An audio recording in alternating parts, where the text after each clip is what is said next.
in the house. How you ladies doing this evening? It's hot here in Texas. It's still 101 degrees right now at 5:30 in the evening. 101. I went out just a few minutes ago just to take my uh, trash bin out to the street because tomorrow they'll pick up my garbage. Man, I was just drenched in perspiration when I came back in the house. No longer than that. It's terrible.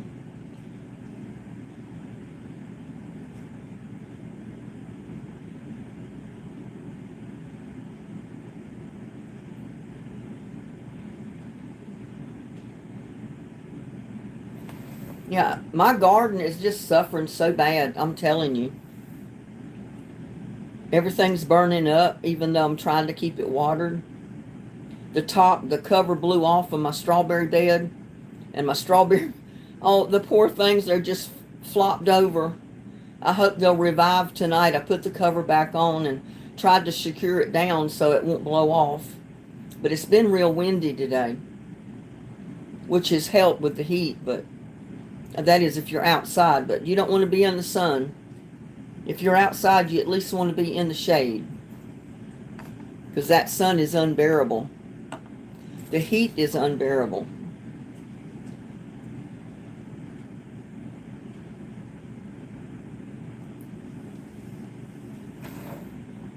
We need rain desperately, I'm telling you. Somebody please send us some rain.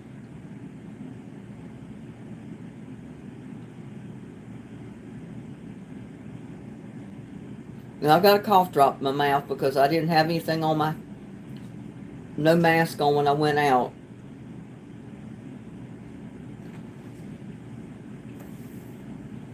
Got 13 watching right now. That's not too bad since we just went live.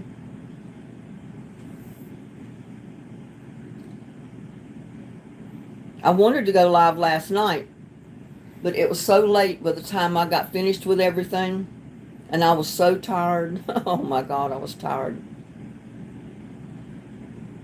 So it would have been 10 o'clock last night if I'd have went live, so I decided not to. But, you know, hey, there's a lot of people probably would have come in alive at 10 o'clock. I don't know.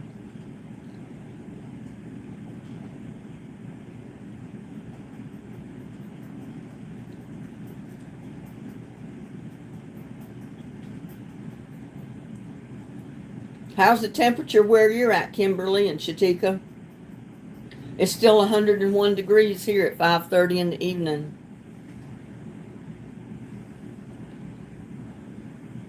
So you can imagine it was a lot hotter at 3 o'clock.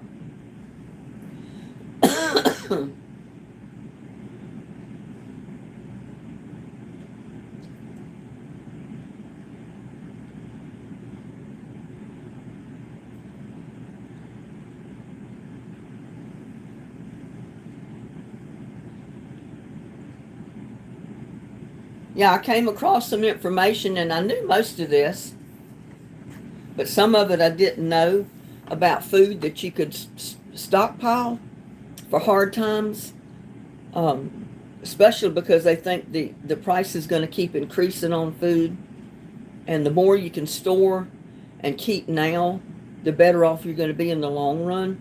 I don't really have anywhere to store quantities of food in 5-gallon buckets and stuff.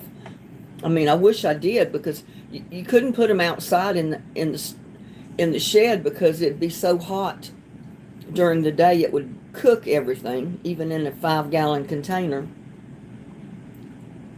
But I got a list of about 15 things that you can stockpile right now, and just pick up one or two along as you buy your groceries. And you'll never really realize you're buying extra food. And there's Martha Berry. Hello. How's Martha doing? And your chat just disappeared, so I'll have to wait till it comes up on my end. Oh, look, we got Kimberly, Linda, 3853, Shatika, Frida, Cassidy, Martha Berry, Uncle B.B. Munson. Hello, everybody. I was telling all these ladies that it's still 101 degrees here in Texas at 5:30 in the evening. So does that give you any indication to what it was like in the mid-afternoon, the hottest time of the day? And that sun is unbearable out there right now. I went out just a few minutes ago and took my trash bin to the street because tomorrow's my pickup day. Oh, it's so hot out there, you can't handle it. You can understand why the plants are burning up unless they're in the shade. And even then, some of them in the shade are burning up because of the heat. I seen a lot of vehicles yesterday getting gas at the gas station. I don't know what's going on. Well, they're predicting there's going to be another food shortage. There's going to be, and when the food is on the shelf, it's going to be very high priced, if at all, if it's going to be available. And who knows what the gas is going to do. You could have seen a long line at the gas pumps because maybe they were buying gas exceptionally low right now. You know, I kind of wait and I watch the gas prices as I go out in town and come back. And I pick the day that I see the price the lowest, and then I'll pull in and fill up mine. Because it varies every single day. It's up and down, up and down. And I try to pick the cheapest time when I get my gas for my car. Now, unless I'm going somewhere and I've got to have a fill up, you know, right then, well, then I'll fill it up. But I try to keep it full through the week at the most reasonable price I can find. Yeah, I'm not looking forward to anything, any food shortages or anything, because they said there was absolutely going to be food that's going to disappear off of the shelves this month. And they don't know if it's coming back or when. And if it did, what kind of price tag it's going to have on it. That's the reason I told y'all in one of the lives I had, I gave you a list of the things they mentioned to stock up on, like canned milk, canned tuna, canned salmon, you know, especially the wild Alaskan salmon. And I hope it's not the brand that I buy. I mean, I bought one can. I bought a couple of cans of sardines. I had 3 or 4 cans of tuna fish here already. I just can't afford to buy too much to stockpile because, you know, I got to buy my groceries that I'm going to eat for that month. I can't really think about 6 or 7 months from now because I don't have the money to support it. Like pasta, they're saying pasta is I don't know how or why. But I'll tell you what, they didn't say we were going to have a shortage on flour. But I'll tell you what, for a while there, every time I went in to get self-rising flour, there was none on the shelf. There was plenty of all-purpose flour. You couldn't find self-rising of any brand. It was gone. They're self-rising there now. And that's usually what I get, is self-rising, so I don't have to deal with putting the baking soda or the baking powder and the salt in it. But I mean, it's not a big deal. I mean, I can cook with all-purpose flour, not a problem. Yeah, one day at a time. I tell you, if we have another bad shortage of food, I mean, it was terrible about the toilet tissue back when that was hard to get. But could you imagine a lot of food items being that hard to get and people stockpiling up on it? So you know what little bits on the shelf that you could buy is going to disappear because people are going to be buying it, stockpiling it. So they'll have theirs. I mean, they're liable to limit how many people can buy. I don't know. I live in a tiny house with limited... Yeah, that's me. I mean, I'm in this mobile home. I do have extra bedrooms, but I've got stuff in those bedrooms right now. I mean, I guess I could clean out a closet, get rid of a lot of my food. I mean, my clothes.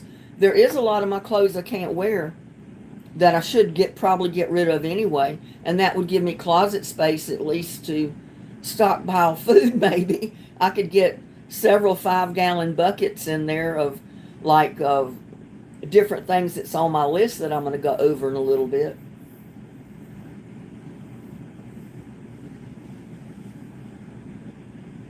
Yeah, when you live in a small house and you're limited in space, it's hard to stockpile. I know I've got two sheds out there and I could make space there, but they're not climate controlled. It gets 200 degrees out there in the middle of the afternoon in the summertime. You can't keep any food items in a place that gets that hot during the day. You can't really keep a lot of stuff at all if the heat affects it. So, it's good for my lumber, my tools. It's not even good for my lawnmower because that excessive heat can cause gaskets to dry out and cause you to leak oil and all kind of stuff with your mower. I mean, I've never had that problem before, but I've got it now with this brand mower that I've got. I've noticed I've got oil leaking out of it a little bit. I mean, it still runs fine. I just have to keep oil poured in it, I guess. Yeah, it takes a lot to keep that extra food. Yeah, that's me too. Then I'll have a whole stockpile full of stuff that I won't be able to, use right away. And then it's taking up all the space that I really don't have to stockpile food. I mean, I can buy extra stuff when I get groceries, but I can't really stockpile it. Hi, Christina and Kimberly, Connie Hawkins, Martha Berry, Donna Placedia. Welcome, ladies. Uncle BB, how is it in your neck of the woods, temperature-wise? I saw him in here a minute ago. Yeah, my freezer's basically full.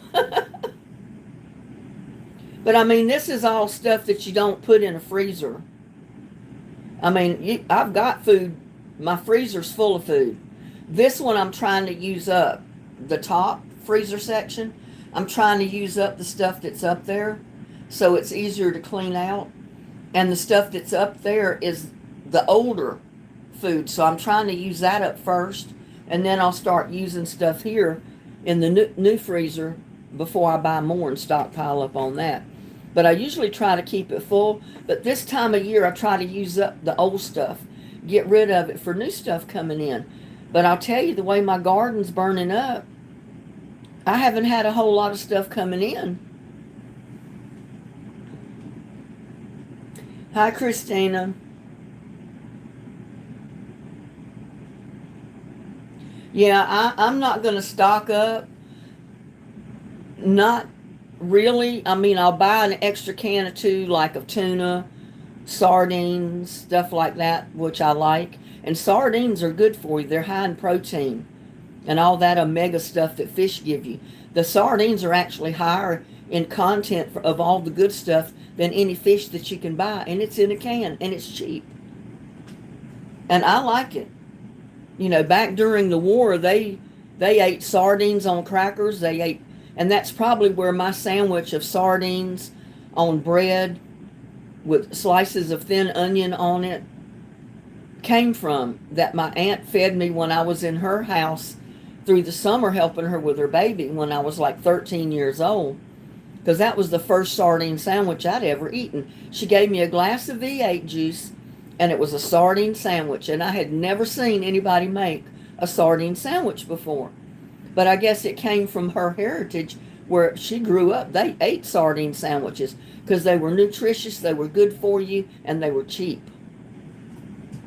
And ever since I've eaten that sandwich at her house, I've fixed my own sardine sandwiches now. Every once in a while, I'll take a notion I got to have me a sardine sandwich.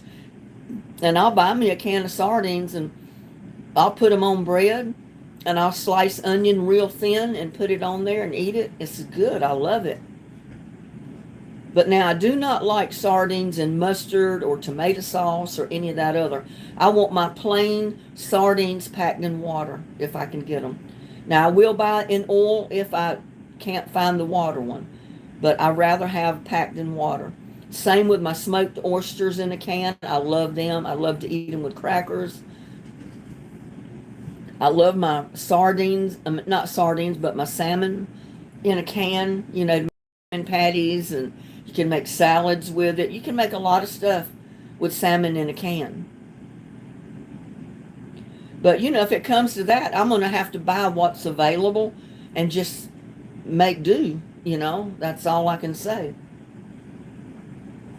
Yeah, that's what I try to find is the water packed. I'd prefer to have the water packed. And Lucky does too. He likes the water off of the water packed fish or tuna or any of that. He will not touch the oil packed one. You can give him that oil off of it, and he turns his nose up at it. He said, I don't think so. I'm not eating that crap.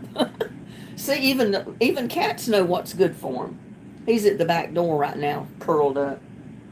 It's too hot for the fella out there. 101 degrees, it's just too hot.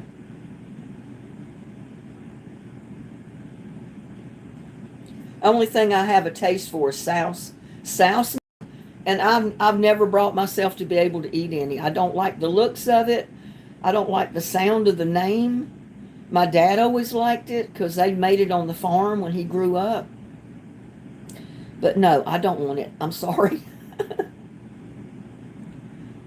I picked out a couple corners in my extra bedroom and stacked 5-gallon cans, about 5 high of food, and they have been there since 2020. How large is your actual property? My property is, I don't know, what is a quarter of an acre? Mine is 105 feet deep by 150 feet wide.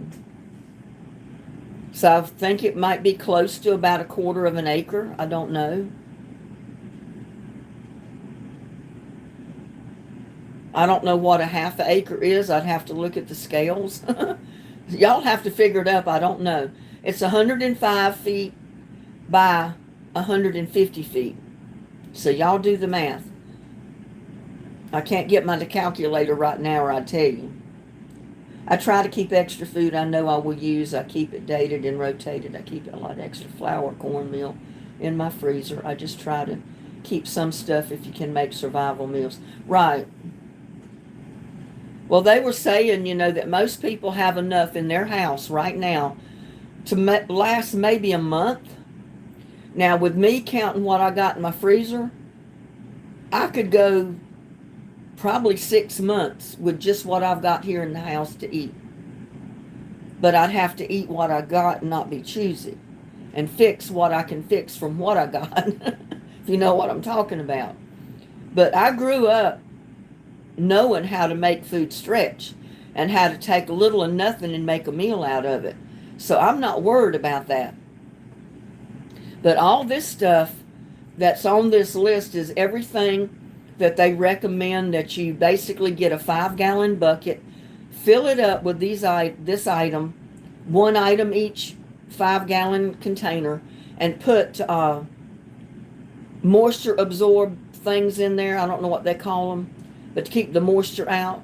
And that product, as long as it's sealed with that lid on top of that 5-gallon bucket, will keep indefinitely, forever. 25 years or more, it will keep. And it doesn't require refrigeration, but you're not going to put it in a shed where the inside's going to reach 200 or 300 degrees in the afternoon. And that's what my sheds do, because they're not weather climated, you know. I mean, they're not. When it's hot in those sheds. You open the door and you feel the hot just hit you.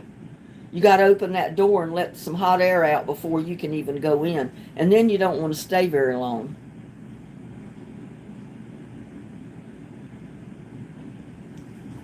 Well, I buy the smoked oysters, the little bitty ones in the can, and I eat them with crackers. I love them.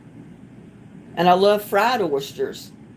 And I want to go to that new restaurant on the square that just opened 4th of July. The one that was taking $100 reservations per person so they could sit on the balcony to watch the parade while they eat. But I'm afraid it's going to be too expensive for me to go in there and eat oysters.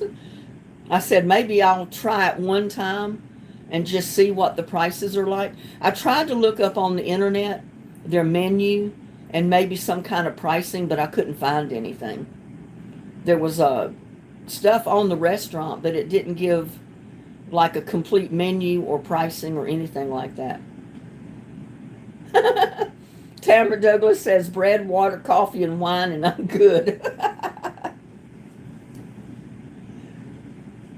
Well, if you drank enough of that wine, you wouldn't know if you had food in your stomach or not. It could be full of bread and water, and you wouldn't know the difference. In my 54 years, we always had the grocery store. Even in a Depression era, they had groceries. I have to tell myself, really? Because I know my mom and my grandparents that lived in New York. You know, my mom was born and raised up there. My grandmother was born and raised up there.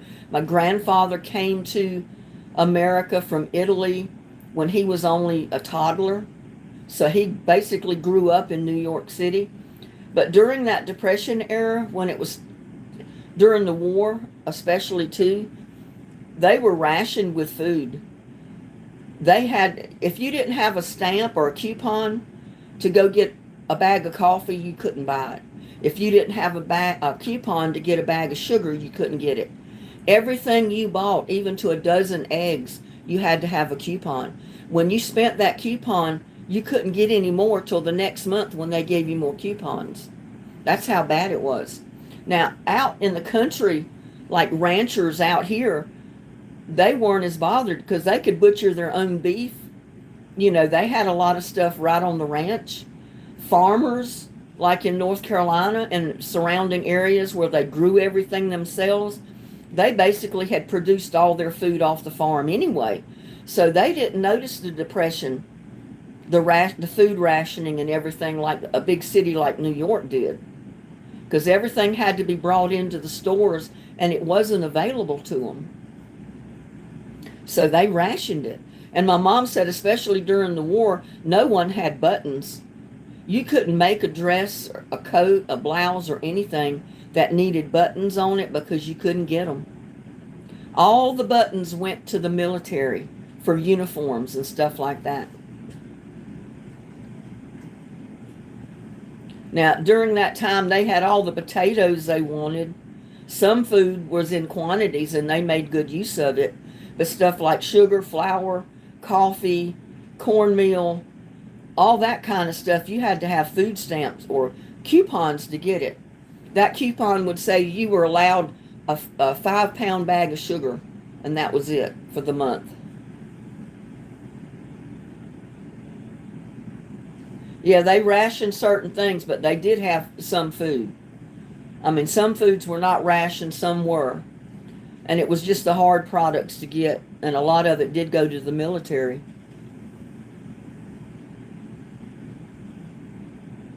Yeah, that's what I was saying a while ago.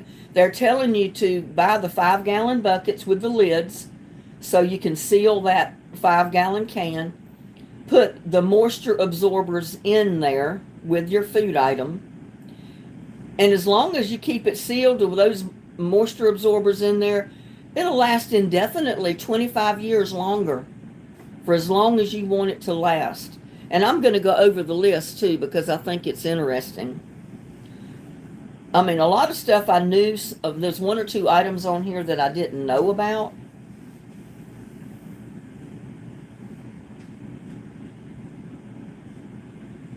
There's 2 items especially that I didn't know out that they're recommending people make. They're actually telling you to make it and store it. And it doesn't need refrigeration. It just needs to be in a 5-gallon bucket with a moisture absorber so it doesn't get moist or anything, and keep it sealed.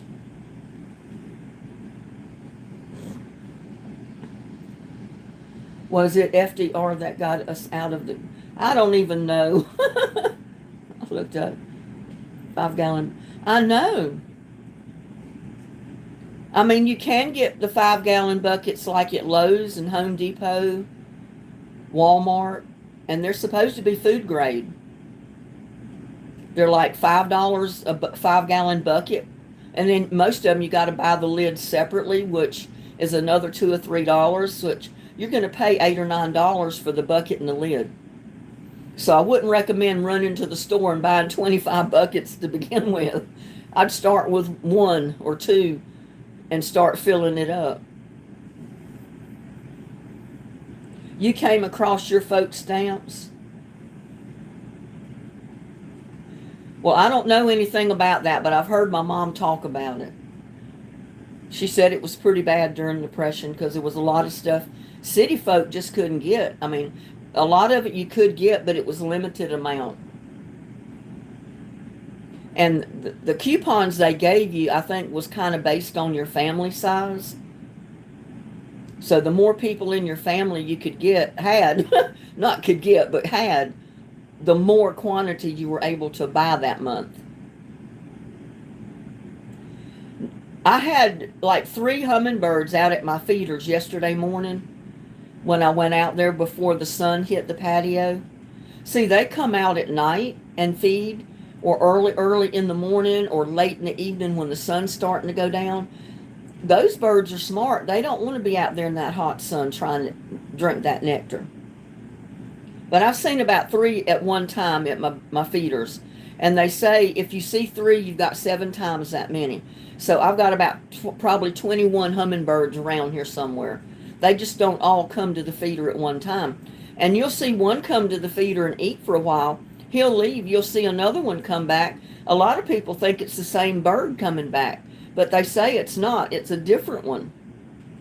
So every time you see a bird at your feeder, it's not necessarily that same bird. It's a different bird coming to feed. It was FDR.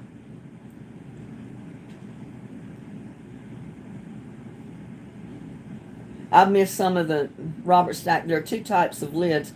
The snap-on lids are cheap but hard to get off. The lids that screw on are great but expensive. Well, I've never seen a screw-on lid on a bucket, a 5-gallon bucket before. Oh, you order yours from Amazon? How much are they from Amazon, Robert? Or Roberta? Roberta Ackerman. I guess it's Roberta, not Robert.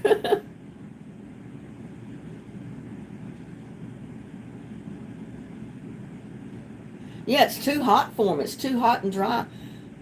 I know they come out during the night when I don't see them, because every morning the nectar is down about a ½ inch.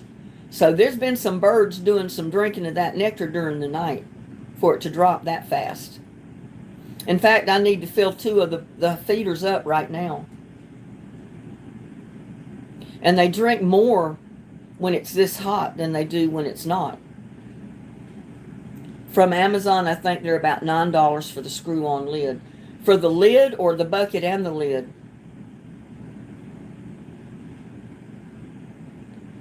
If it's for the bucket and the lid, that's not too awfully bad, because you pay about that much for the 5-gallon buckets at Walmart and Lowe's and Home Depot.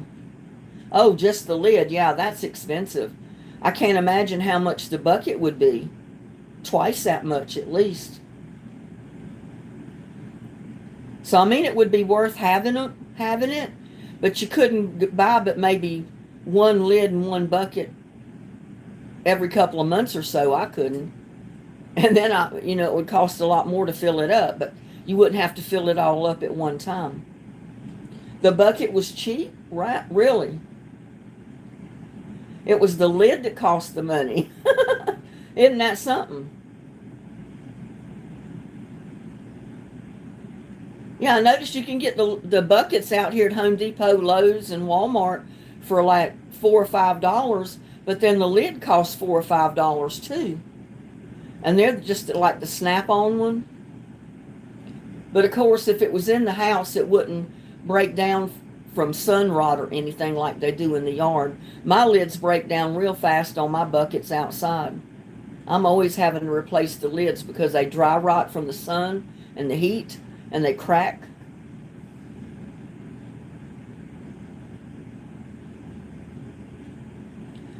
Christina says, I have 2 for sure. It eats at 7:30 p.m. What? I don't understand that comment.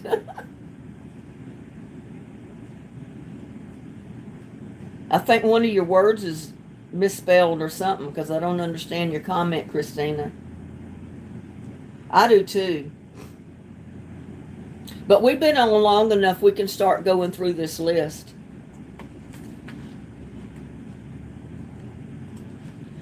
Oh yeah, I've got a good suggestion, but I'm not going to tell you about it now because it's going to be my video as soon as this live is over because I haven't eaten dinner yet.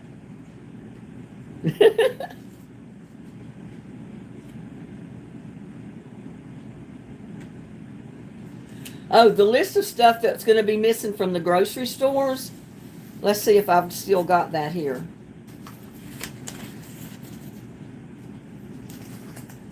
I wrote it down and I don't know what I did with it.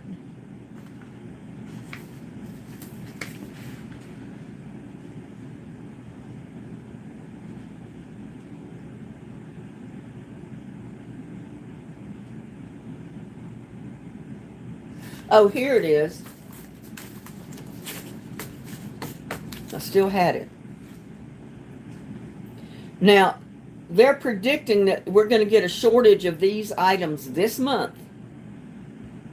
And that is the wild caught salmon, but they didn't give the brand name because, you know, there's a couple of different brand names of the salmon. I buy the one in the kind of an orange pink can, supposed to be wild Alaskan salmon. And that's what it says here, wild salmon, but there's different brands.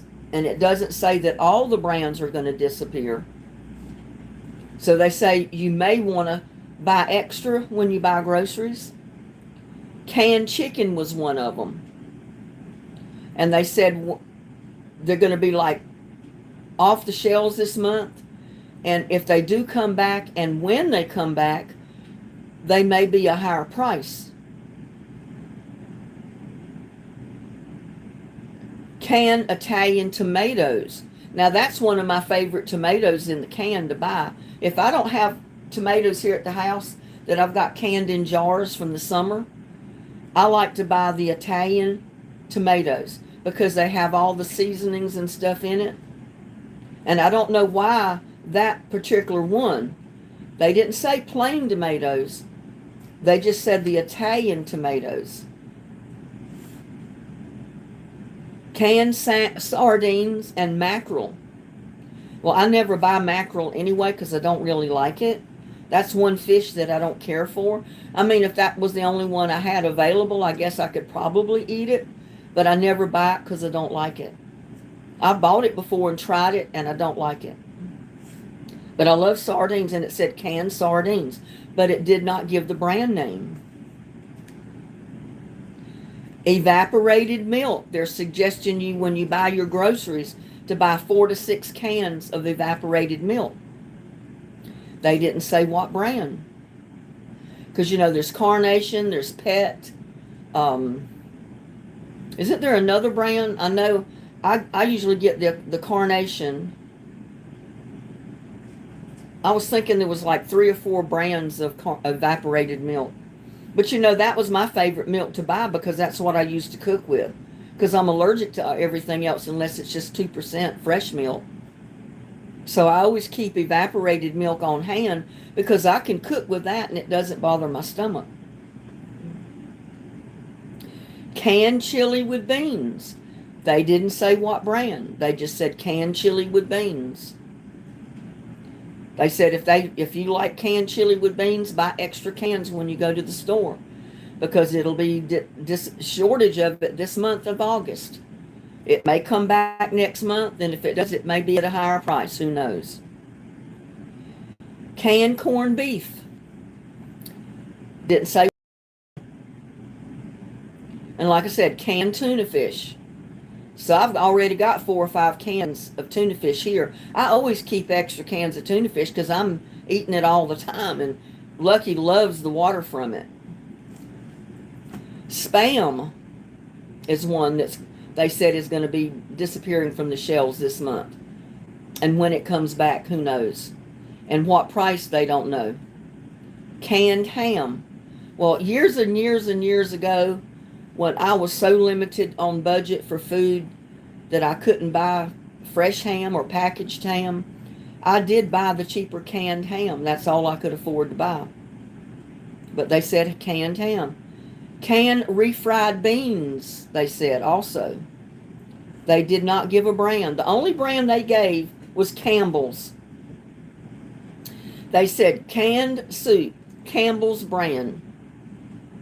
was more than likely going to disappear or be a shortage of this month off the store shelf. And if it come back and when, it may be at a higher price. So they say if you're in a habit of buying canned soup, especially the Campbell's brand, buy extra. Just to get you through the month, I guess. But that's all that they gave me a list of. And like I said, you'll have to guess at the brand, I guess. I mean, they didn't give the brand of it. Yeah, I don't buy Campbell's soup either. The only time I even buy soup, because I usually make all my soup, is if I get cream of chicken soup, cream of onion soup, cream of mushroom soup once in a while, but I don't usually buy the cream of mushroom soup. And I buy it to go in recipes. I don't really get it to make a bowl of soup. I might put that cream of chicken soup in a pot of soup, but it's not going to be cream of chicken soup. It'll be another soup that I put it in. I found it on the internet. I saw it on a short video on the internet.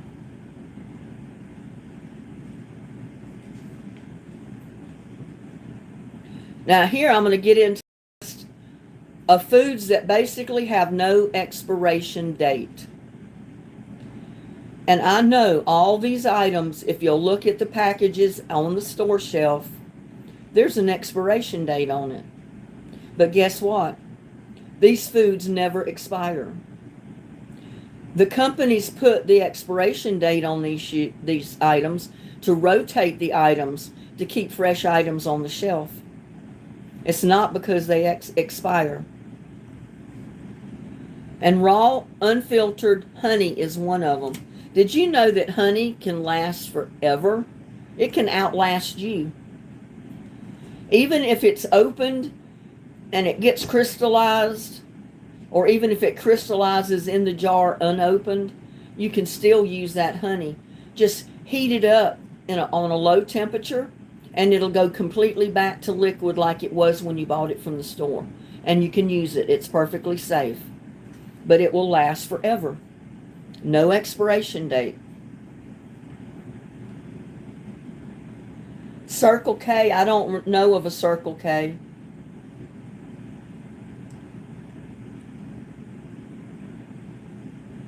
Yeah, I try, when I have an abundance of tomatoes from the garden, I can all my tomatoes because I open it, and sometimes I'll can salsa, I'll can pasta sauce because I'll go ahead and fix it and put all the herbs and spices in it, and that's my pasta sauce for any pasta dish I'm making. And sometimes I just can the plain tomato so I can put it in soup or anything I want to put it in. I've still got a few cans now of the tomatoes that I haven't opened. I've got very few from last year, but I do have a few.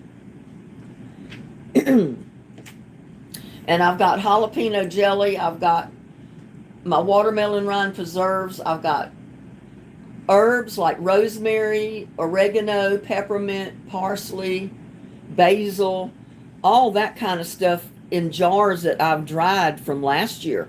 I haven't even dried any this year, and I've got more than I can even use this summer.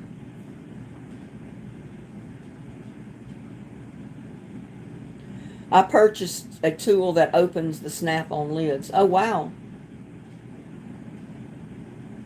Yeah, I don't know of a Circle K. If they have them, I've never seen one here in Granbury.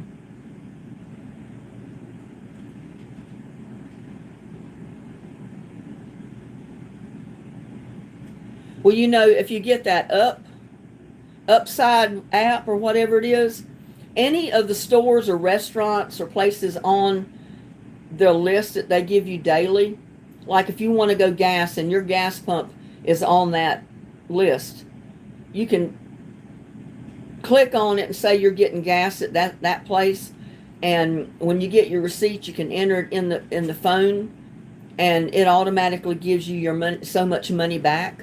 But I found for the most part that those places are a few pennies higher to begin with. So I don't know how much money you're saving. I usually go to Walmart's pumps or Brookshire's. Those to me are about the cheapest places to get gas in Granbury, even cheaper than the ones that are on the Upside app. So I haven't even used the Upside app yet.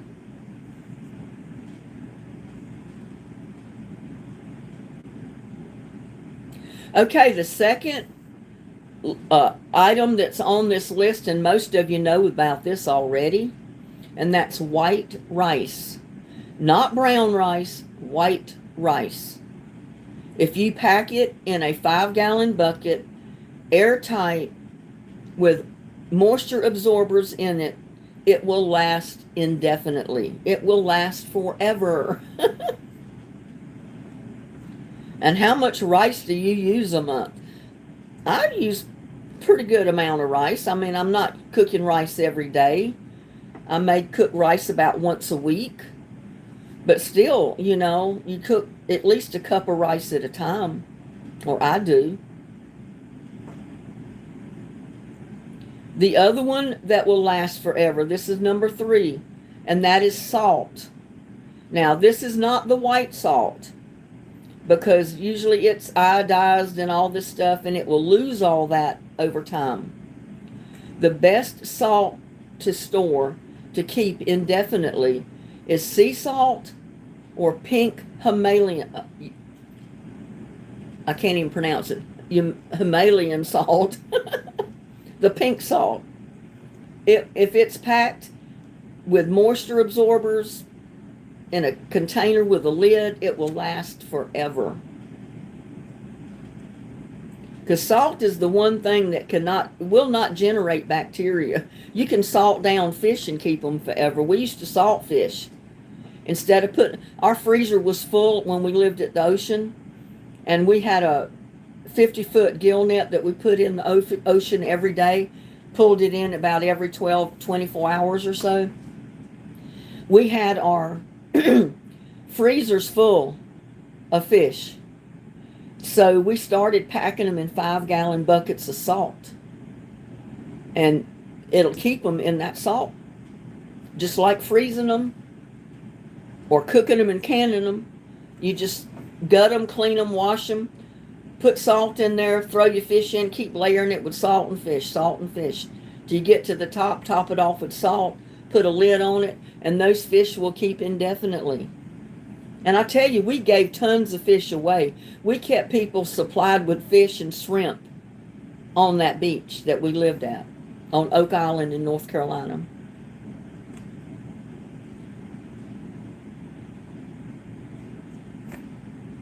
Yeah, my grandparents did too, Chigger Digger. My granddaddy always cured ham, sausage, bacon, everything in their own smokehouse right behind their house. And I bet you can't do that today. I think they've outlawed people from smoking their own meat at home.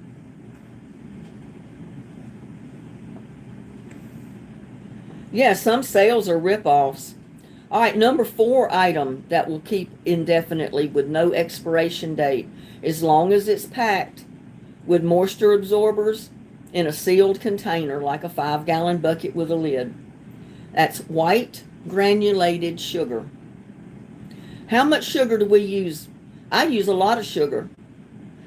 Because, I'm alternating. I use some things with the sweet and low. Other things I use regular sugar in. So I'm not one of these peoples that just completely cut off regular sugar. I still use my sugar because your body needs a certain amount of sugar. So white granulated sugar is one. Dried beans.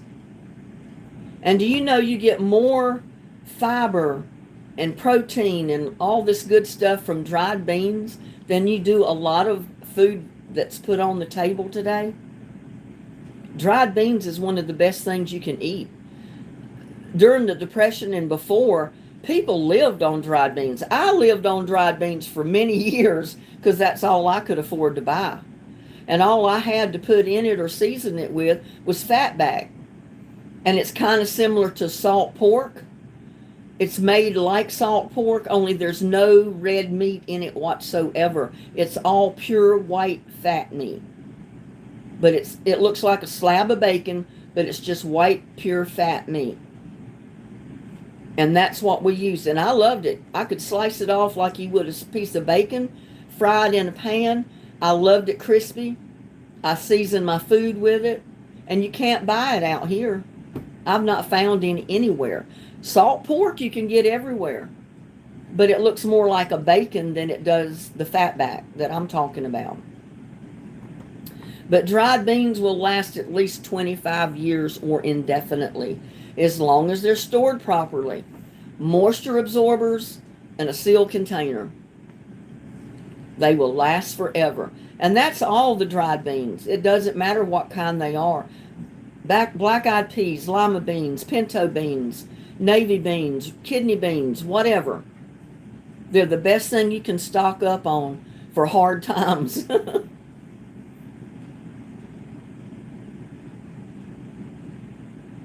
You buy canned beans. Well, you know, if times get hard enough, you pay 2 or 3 times as much for that can of beans that you will a whole pound of dried beans. So when money gets tight, if it does, and it gets hard to buy groceries, your dried beans is your best option, because you can buy 3 times as many dried beans with what you pay for that 1 can of beans, if it's a name brand. Now here's one I never thought about. Number 6 is pure vanilla extract. Now, how many times a month do you bake something that you need vanilla extract in? And pure vanilla extract will last indefinitely. Even opened, it will last indefinitely. The only thing, it will increase in flavor in time. It'll get stronger in time, but it will not go bad on you. And I never thought about that. Vanilla extract. Who wants to stock up on vanilla extract? Well, if you like to bake and time gets real hard and tough, you may want a great big old jar of vanilla extract stashed away somewhere. Yeah, I love salmon. I love seafood. I mean, there's not hardly a fish out there that I won't eat, except the mackerel. I don't care for the taste of mackerel. Well, Kimberly, it is for you now. But what if it got to the point where you couldn't afford that can of beans? And you could buy a whole pound of dried beans for what that 1 can of beans cost. You may not have any option but to buy that pound of dried beans because you couldn't afford the canned beans anymore. And some people are already there. With the increase in prices the way they are, and they're on such little incomes that are retired, they have no option but to buy the dried beans. And it's really healthier for you. It doesn't have the preservatives and stuff in it that the canned beans have. Now, I'm not telling you not to buy canned food. I buy canned food. It's easy, and a lot of it is cheap. And when you need a can of beans or a can of tomatoes, they're easy to just open that can and use it. But what if things got so tight with money, you couldn't afford to buy the canned food? This is what the list is for. Is if it got so tight with money, prices got so high on that canned food or box food or fresh meats and stuff like that, and you had to rely on the basics, the necessities of life, which is on this list. Cornstarch. You know, I never thought about cornstarch before.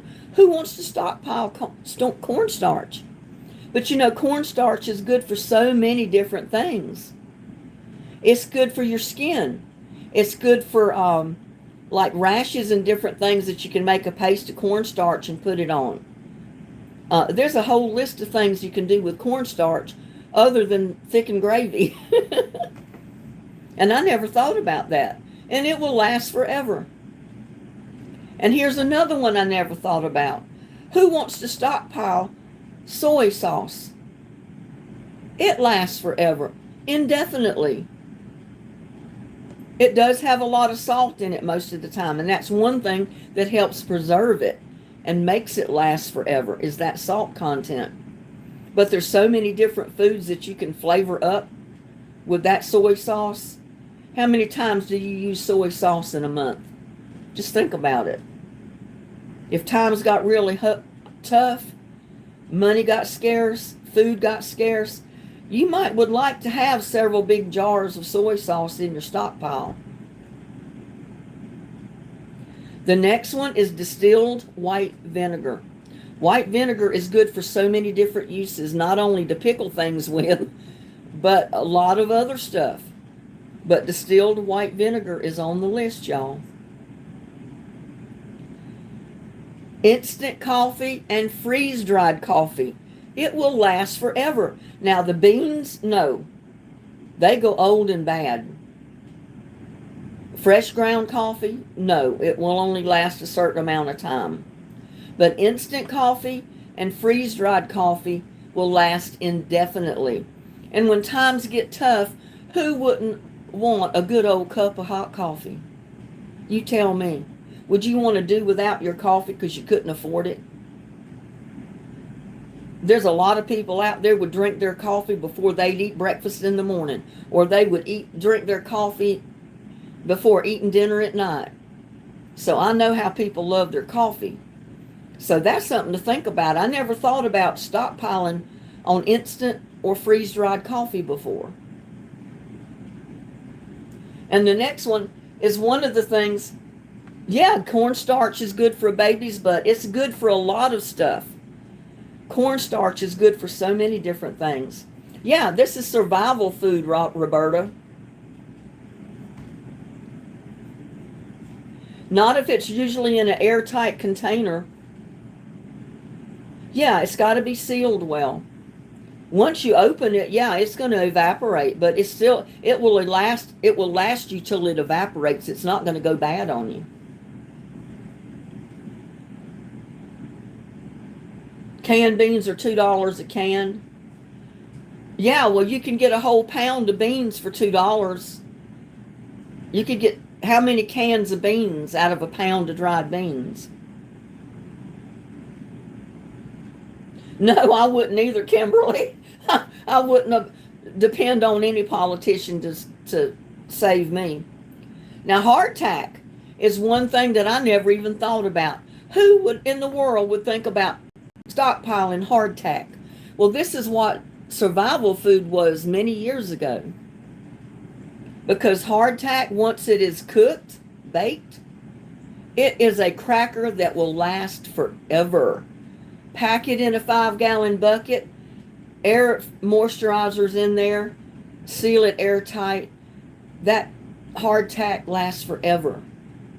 You know, there may be one day you want an old hard cracker and you can't buy a cracker at the store. What are you going to do? Open your can of hardtack, take out your old hard cracker. And it can be hard as a rock, but you dip it in coffee and it softens right up. And that's what people survived on years ago.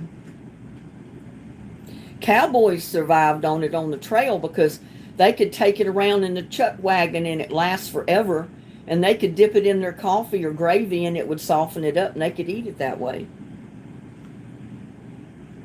And another thing I never thought about is maple syrup. It will last indefinitely if it's not open. If it opens and so you get a little mold or what looks like mold on the top, skim it off. And that maple syrup is just as good. It don't go bad. And this is something I've never heard of. I never would have dreamed of. But they're telling you to make this stuff, pack it in a bucket, lasts forever. Pemmican. Have y'all ever heard of it before? It's made from dried meat and fruit combined. It's almost like a, what am I going to say? My son made, it's almost like a beef jerky, but it's a mixture of ground dried meat and berries combined, and it's dried in like a bar, almost like a granola bar. But once it's made, you can pack it in a 5-gallon bucket and it will last indefinitely. Moisture absorbers in the bucket, pack it airtight. And they survived on that. A lot of people like that many years ago, especially people on the trail, the cowboys, they ate pemmican. I've never heard of it before. And here's another one I never thought about buying in quantities to have if times got tough. And that is bouillon cubes or bouillon powder. Beef bouillon, chicken bouillon, shrimp bouillon, any of the bouillons that's dried or cubed, packed in airtight containers with moisture absorbers, will last forever. And you can you can make a bowl of soup with just plain old bouillon. When you add a little bit of vegetables and stuff to it, it's even better.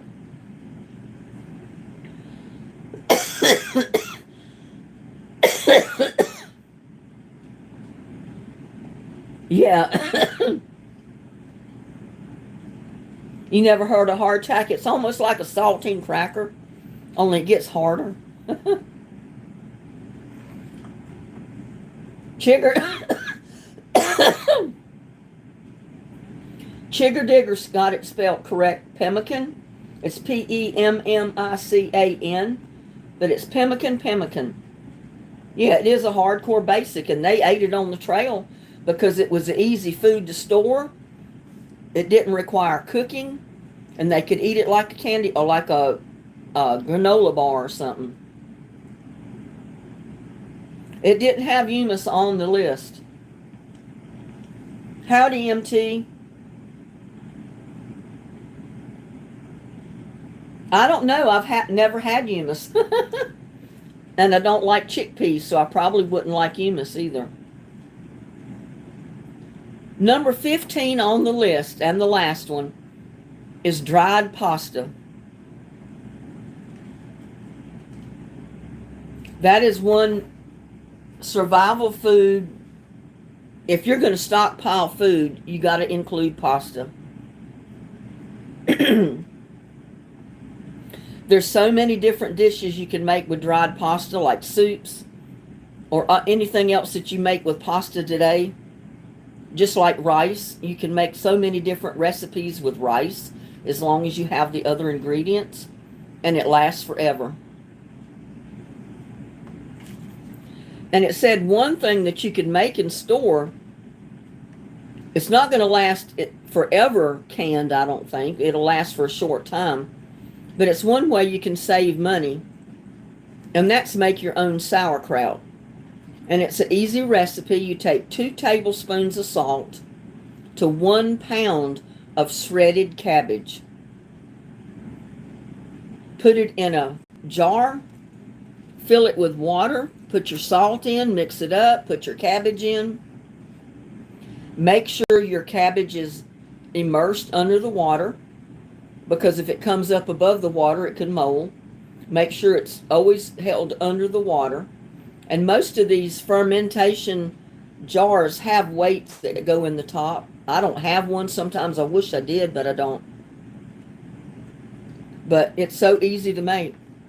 And it's a lot cheaper and probably healthier for you than the sauerkraut you buy at the store. But that's it. 15 of foods that is worth stockpiling. If you're ever going to stockpile food in your pantry, those 15 are some that you need to include. And you probably already have included it. Now, canned beans, canned food in the metal cans last a long, long time. This list is going to outlast the canned food, because eventually that canned food will go bad. Probably not by the expiration date on it. It's still good way past then. But it's not going to be good in 25 years, I'll guarantee you. So it's something to think about.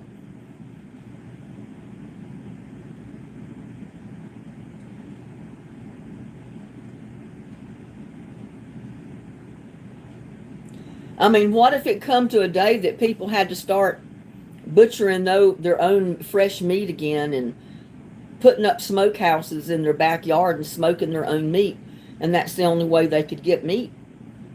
They might have to rely on wild game unless they could get hold of their own steer or their own cows. And there's another thing. There's so many people that have chickens today, and those chickens, unless it gets hot weather like it is right now, those chickens will usually stop laying when it gets extremely hot like it is right now.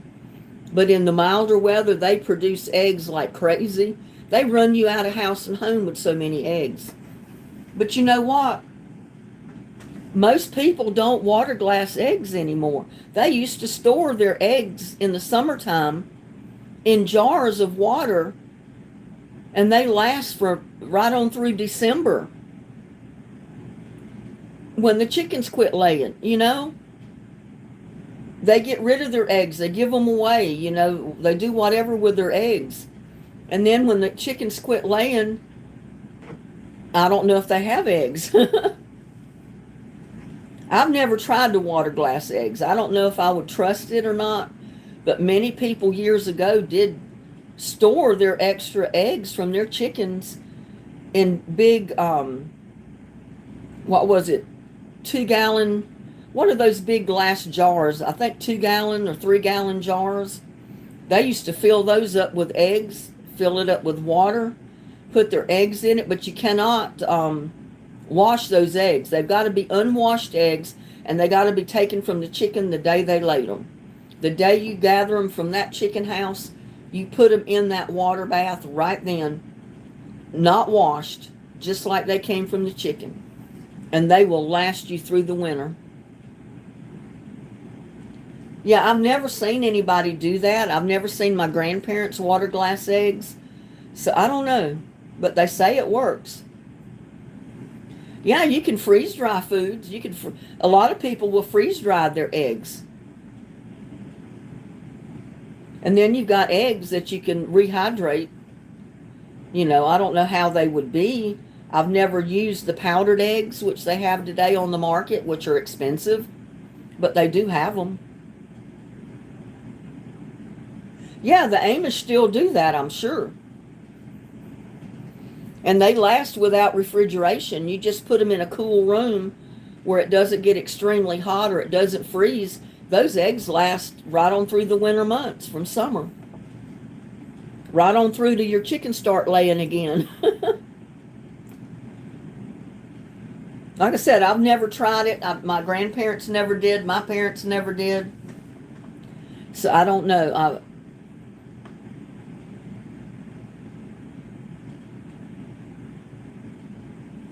Thrive Life is a great company, I hear, with freeze-dried foods. Really? But you know, I tried to buy powdered milk. I was going to get powdered milk and keep it to maybe cook with and stuff. But it's so expensive. Oh my God. They used to practically give powdered milk away. It costs so much now, I can't afford to buy it.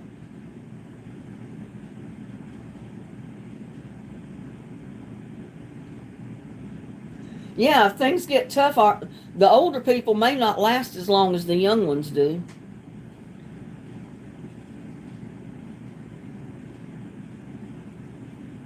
Because you know, you've seen it already. The gas prices are going up.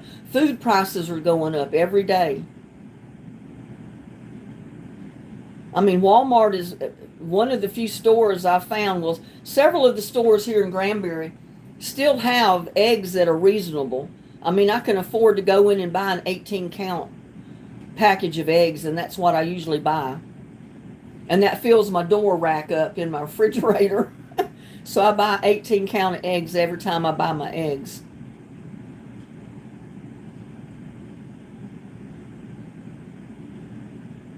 Be saving all those Mitch Mac socks.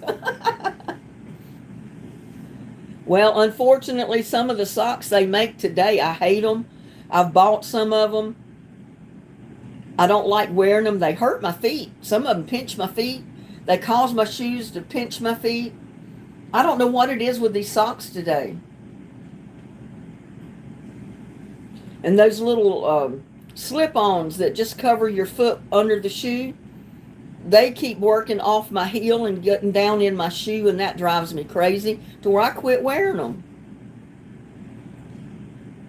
So I don't know. I think I'm going to go back to buying the plain old-fashioned cotton socks and be done with it. These new fashion designer socks are for the birds.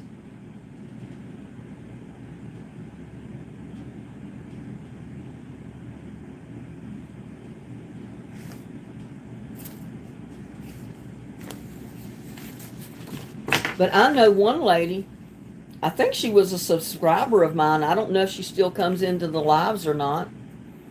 But she's got one room of her house that's just a total pantry. She's got shelves on all the walls, all around. And it's all jars of dried food, like dried beans, stuff she's canned, boxes of food that she stockpiled. I mean, she's ready.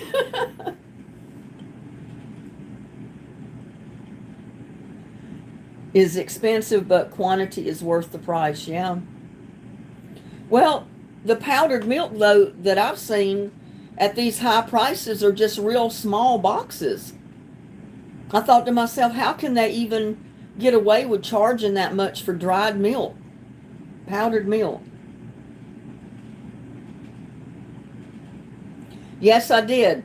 That is the refrigerator that came with this house, and I did paint it. I painted it with the same paint that I painted the hood over the stove. I probably need to get a new one, but it still works. It looks terrible inside, you know. The metal racks are rusted, but it works. But I said some days when it's extremely hot like it is today, it works so good, it'll turn the whole thing into a freezer. That's the reason I've got to keep my eggs in the door. If I put them anywhere else in the refrigerator, they might freeze. I've taken eggs out of a carton on the shelf before and went to crack them, and they were solid froze. I said, oh my God, I can't even crack an egg because it's frozen.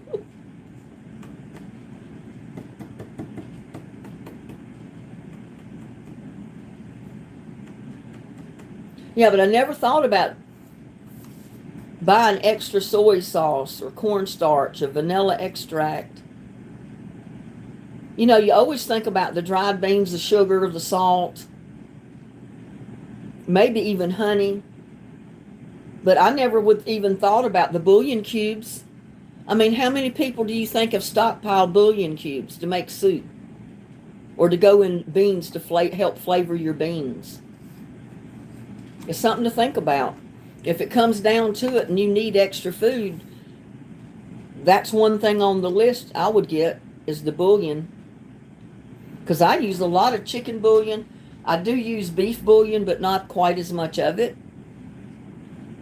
And I use vegetable bouillon, but it's in like a paste form. It's in the refrigerator.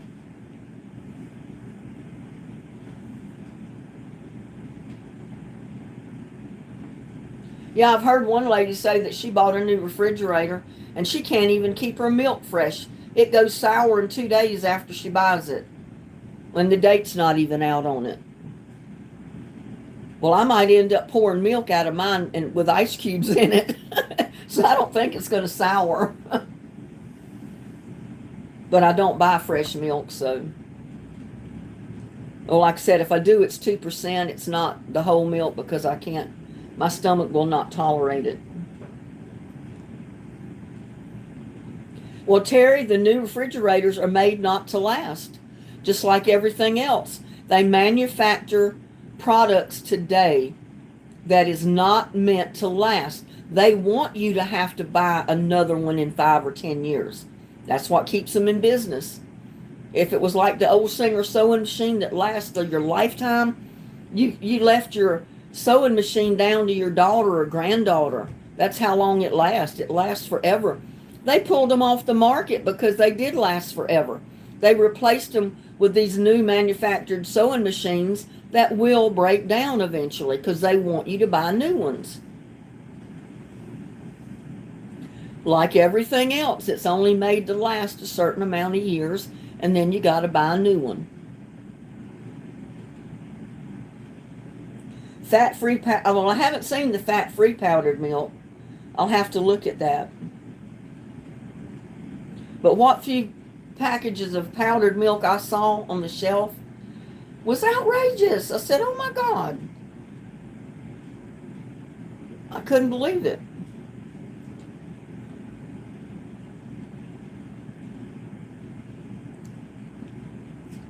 Well, the repair guy that looked at my refrigerator one time when it quit working many years ago, all he did was vacuum out from underneath it, flip a switch, and he said it'll run forever.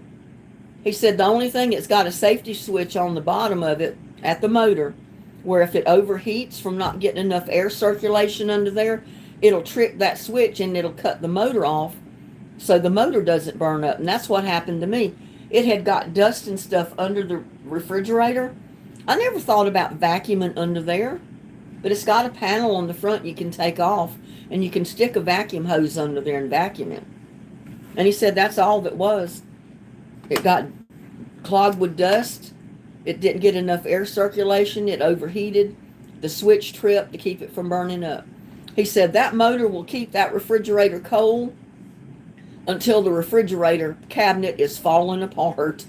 Literally. So I hate to get rid of it. It works. You know, it gives me all the ice I want. I can put cartons of food in the bottom of it and slip it toward the back, and it'll freeze. It's just like putting it in the freezer.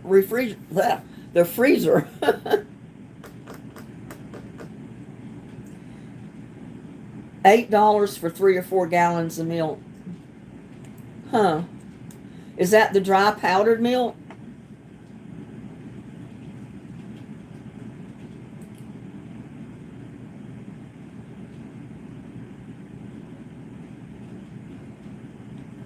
Well, I've had this washing machine since years before COVID broke out. I mean, I've had this washer a long time. I can't even remember what year I bought it. But it's a Maytag, I think. And the only time I had to get a repair guy out here was the drain line leaked, and it dumped a whole washer machine full of water in my floor. And when he pulled the hose out of it, he said it looked like a mouse had been chewing on it. But it had holes in the pipe. So he had to replace that, and it's worked fine ever since. And I think I did have to get one out here one time to check the switch, the control knob, because something went wrong with the control knob, and he replaced something behind it.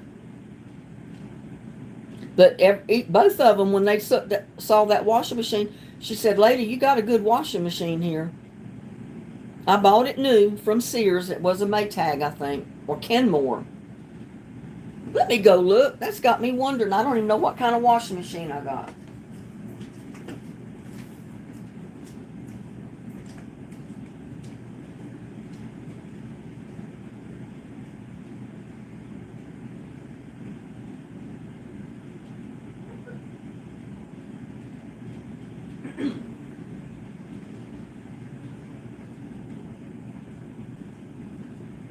Well, you know what? I was wrong on both counts. It's not a Maytag, and it's not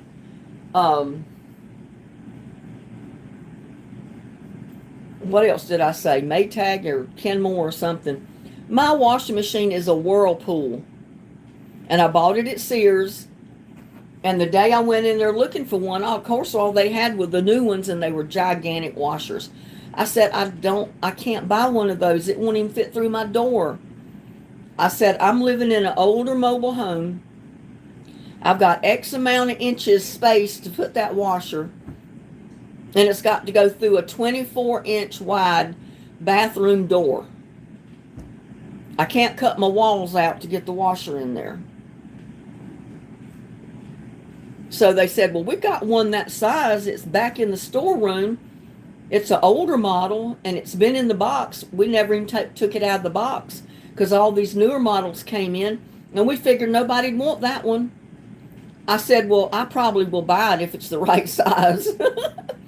They brought the box out there. They've got one of those forklifts or something, and they brought the box into where I could go look at it. They opened the top, and I looked in at it. Regular old washing machine, knob control. You could set the wash cycle, whether it would be mild, gentle, hard wash, or whatever they call it. You could not control the water level. You got to wash a full load. That's the reason I wait till I get a full load before I wash any clothes, because I don't want to use up that water if I don't have to. And it's got one knob. You turn the knob on, off. No, you push it in or pull it out to get it off or on, and then you turn the knob to the setting you want it. That's all you need. You don't need a computerized washing machine to do laundry. I mean, they're nice, but they're so big, I couldn't get it through my door even if I wanted one. Don't have any space to put it. And I told them that. I said, look, it's like this. I've got a limited amount of space where this washer's got to go, and it's got to be at least down to 24 inches one way to where it'll fit through the door. And they say, well, that one will do it. I said, well, I want it. And I bought it. They looked at me like I lost my mind, but what was I going to do? Get one of those new computerized washing machines and sit it out on the sidewalk because I couldn't get it in my house? I don't think so.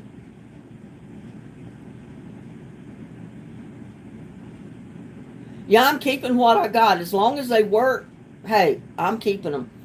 I wish I could replace, the seal around the freezer door, because I've got to defrost it like every week because the ice gets in there and builds up. Because the seal around the door doesn't seal good. But I don't know where to get those. I don't know if they even sell replacement seals to go around a freezer door.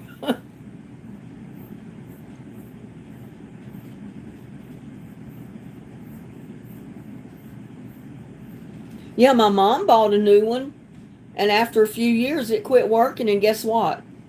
My brother or some of the neighbors found an older style not washing machine, but refrigerator, and it was not even square. It was one of those that were kind of rounded, almost like a jukebox, kind of rounded at the top, and they had painted it the silver color to make it look like it was stainless steel, and it looked good. It was just an older model refrigerator. It worked perfect.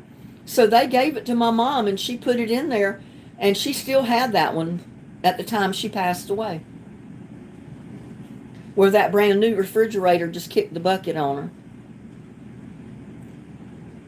And that's what I told my son. I said, I'm almost afraid to get rid of this one as long as it works, because I've heard some of these new ones only last 5 to 10 years. They quit working, and they cost more to have them fixed than a new one would cost. And I don't want to start buying a new refrigerator every 5 to 10 years. He's got one my daughter gave him, and she was going to give it to me, but I wasn't sure it would fit here. It's got to be a certain size to fit into the cabinet. I'm not going to start cutting out cabinets. And it's still working. It's not giving him any problem. He uses it as his spare refrigerator out in the garage. I think he's got an extra freezer, and then that extra freezer refrigerator in the garage, and then he's got the indoor, the refrigerator freezer that's in the kitchen.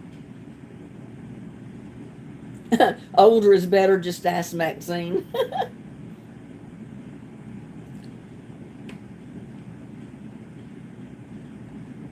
Yeah, but I'm telling you, I was so glad I had that washing machine. I don't have a dryer. But hey, when COVID hit, guess what?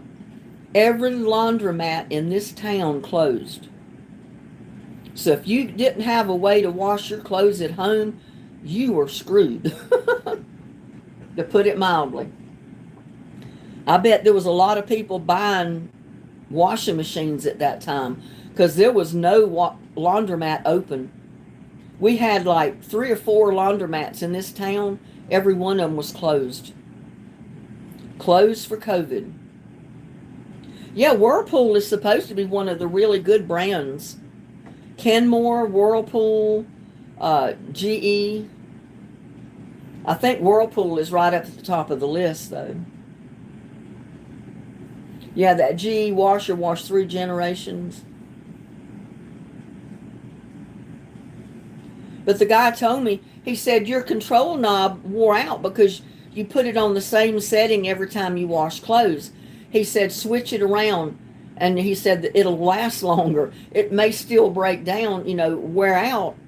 But if you'll switch it to the different settings occasionally, it'll last a lot longer. So that's what I try to do. I put it from like medium to full to light sometimes. Because like I said, my clothes like this blouse, my jean shorts, they don't really get dirty. They get sweaty dirty. Where I'm outside working in the garden in the heat and I get hot and my clothes are wet with sweat. So basically you can rinse them in the washing machine and they're clean. So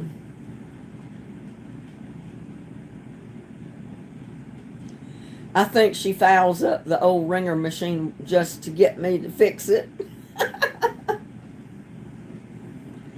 Well, I tell you what, those old wringer washing machines were, I'm telling you, they knew what they were doing when they made those. I used to wash my clothes in one when I first got married.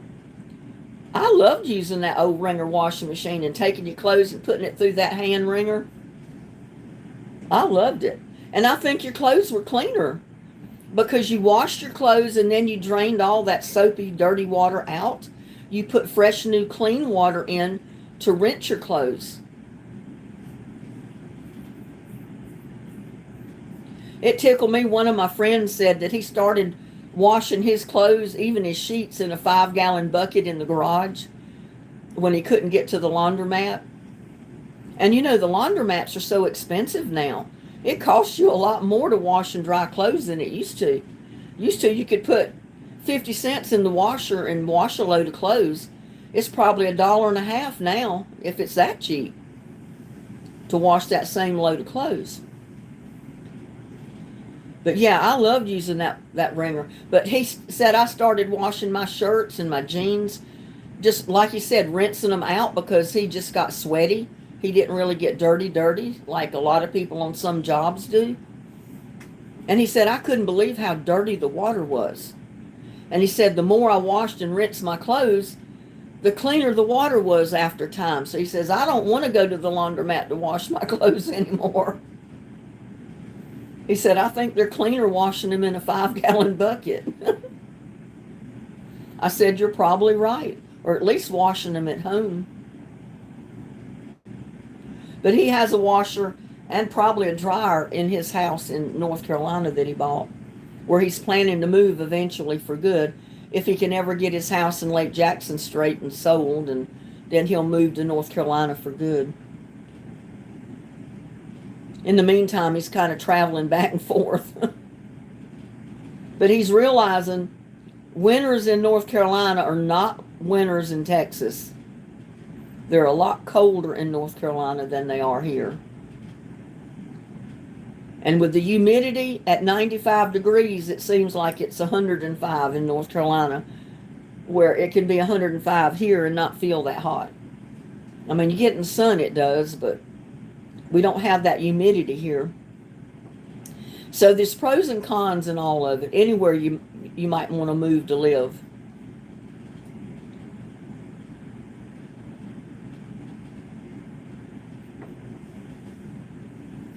Am I completely boring everybody? I haven't seen the chat lately. Let me get my chat back up here.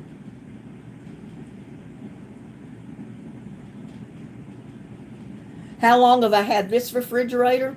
This is the refrigerator that came with this house when it was brand new. This is a 1969 New Moon mobile home. So that tells you how old this refrigerator is. Now, I did get a new gas stove.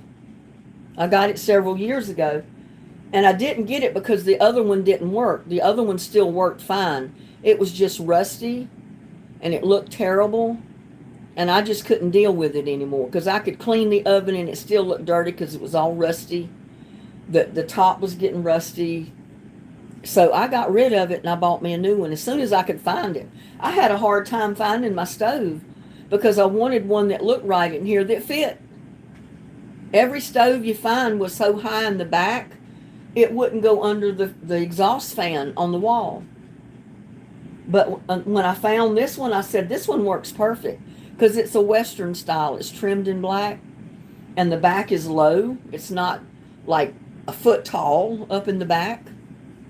So I ordered it, and the boys that delivered it looked at me like, lady, you're crazy. How are you going to clean this one? It's not self-cleanable. It doesn't have a timer. It doesn't have all the fangle-dangle stuff the new stoves have.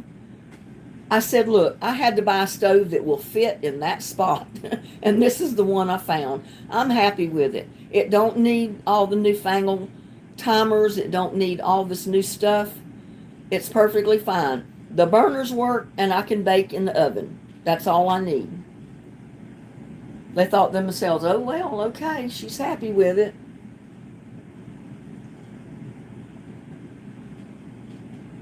We decided one time that we're tired of having so much wash that we would cut down on the wash, so we wore less clothes. Well, I change my clothes every single day. I have to because I can just walk in the yard for 5 minutes and I'm wet with sweat. And you know how your clothes get when they start getting wet with sweat after a few days. They're going to smell bad. They'll smell bad by the next day. You don't want to be wearing them. So I do put on new clothes every day.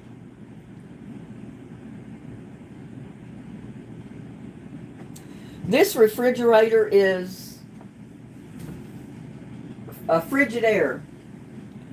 And Frigidaire is one of the best brands of refrigerators you can get. Frigidaire is right up there with Whirlpool, Kenmore. You know, Sears usually has good products. And we don't have a Sears here anymore.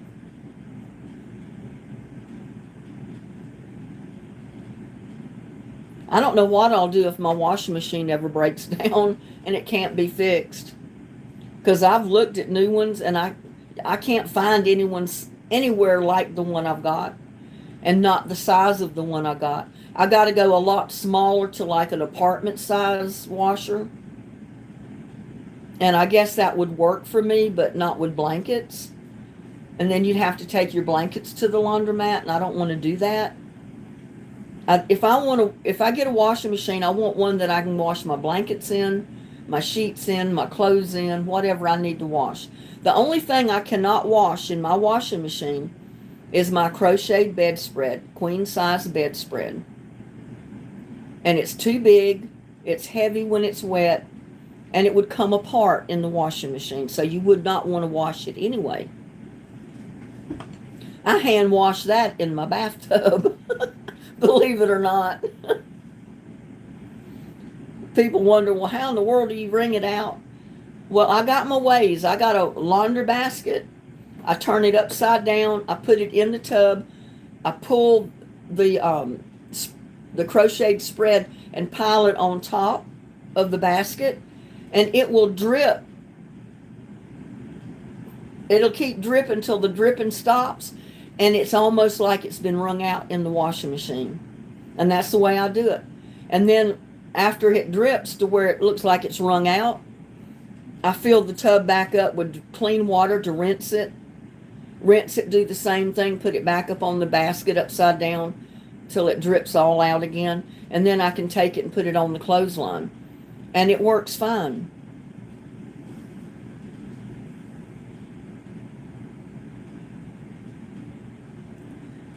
Then the sunscreen lotion bill went up and we hurt everywhere we sat down. We had some strange tan lines. Boy, I miss a lot of this chat.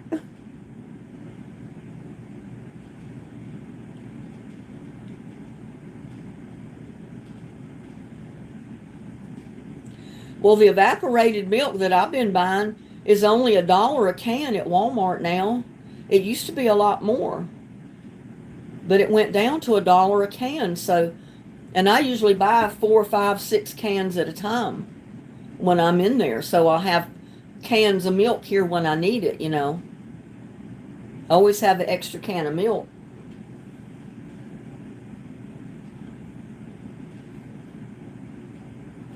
But I can remember when it was almost $2 a can.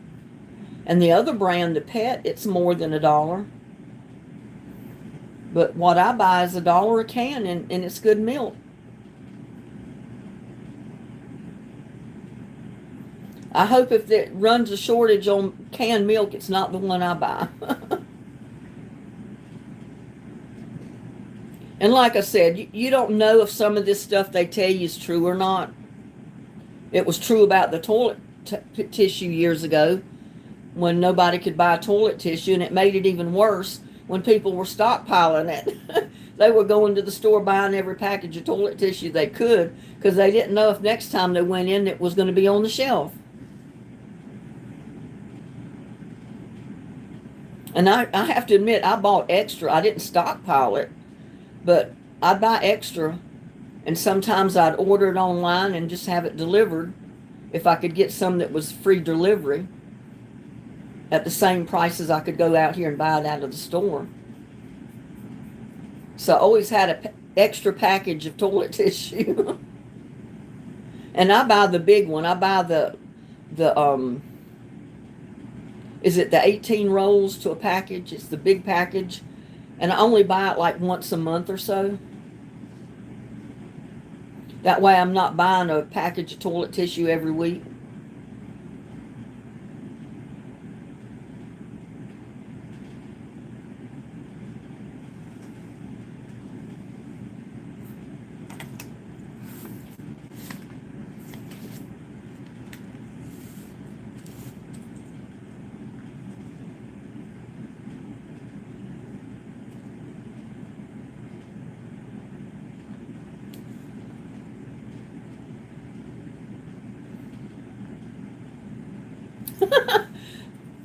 I don't think there's a refrigerator anywhere that can outlast this one. This one is 57 years old. Go figure. And it still works. I got it full of food.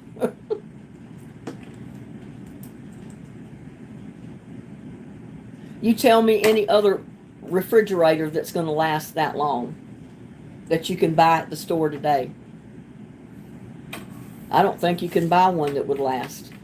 I mean, you might. I don't know. But this one is it's the kind they put in mobile homes. It's not the frost-free. It's the air-cooled one that they put in mobile homes. I don't think they ever put frost-free ones in a mobile home. And I think that type of a refrigerator lasts longer than the frost-free ones.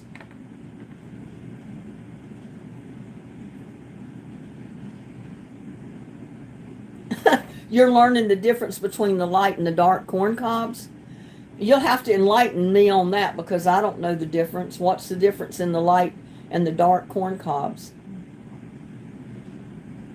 I Googled it. A leaky seal on your freezer door. It says use petroleum jelly on it or heat with hairdryer to shape. The old one?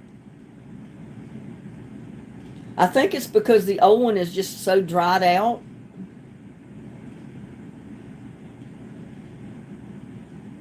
Petroleum jelly. I might try that. It might be kind of messy. And then I'd have to keep the freezer door open to do it. I might wait till the next time I defrost it and then try that. Because that way I'll have the door open and I'll have my food out. I don't want to do it with food in there right now.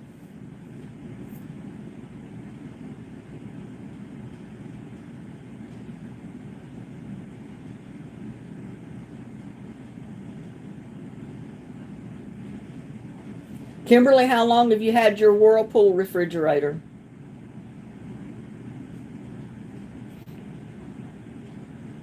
We've been on here an hour and a half already.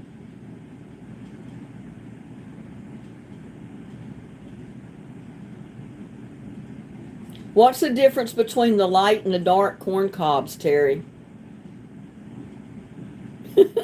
Enlighten me, because I don't have a clue. I know there are light ones and there's dark ones, but I don't know what the difference is. I guess it's the difference in the corn.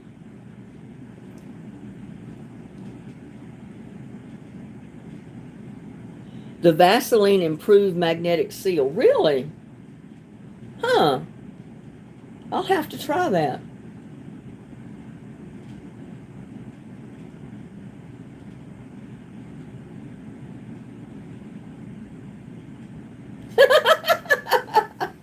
Oh my God, Terry. In the outhouse, you use the light cobs to see if you need to use the dark cobs again. Oh my goodness.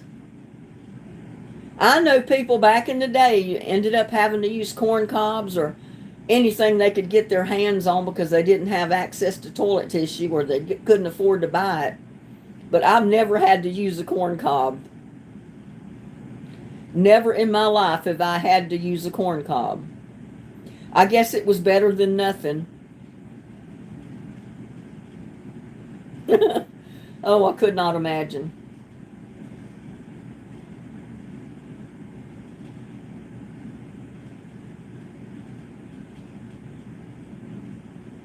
I've seen times when I was growing up that there was like a magazine thrown in the outhouse, tear off a page of it and use it because there was no toilet tissue, but it was not very often. Usually we had toilet tissue. Yeah, it takes a little getting used to. I can imagine it's a little bit rough. You want to go easy with it. Your fridge is 20 years old. Yeah, sometimes you can get hold of a good one.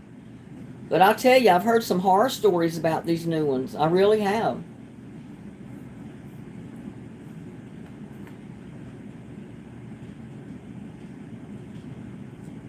And who knows, I might buy a new one and it might last as long as I last. I don't know. And there's Pat Watson in the house. How's Pat doing? What's the temperature in your neck of the woods? It's just dropped to 100 degrees here. At what? 7:07 in the evening?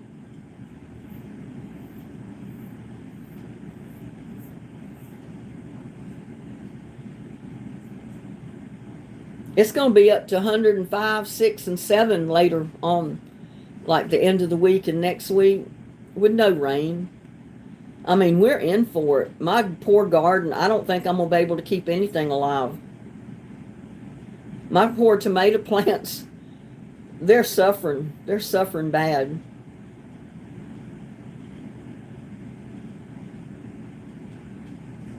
They may not be able to recover this drought. This is an unusually hot weather summer for here, for it to last this long.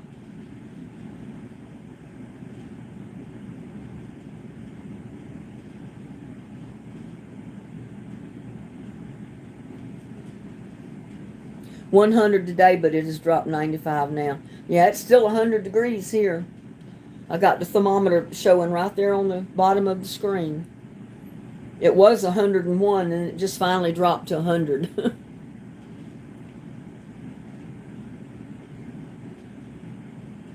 PVC glue for your freezer.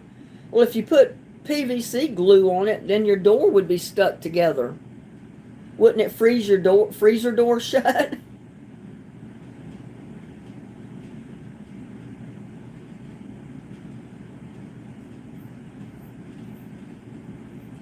Supposed to be 103 by Sunday. I think it was 101 or 102 today.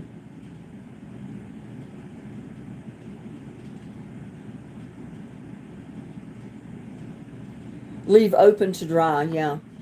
So you'd have to do it when I defrosted. I couldn't do it when there was food in there.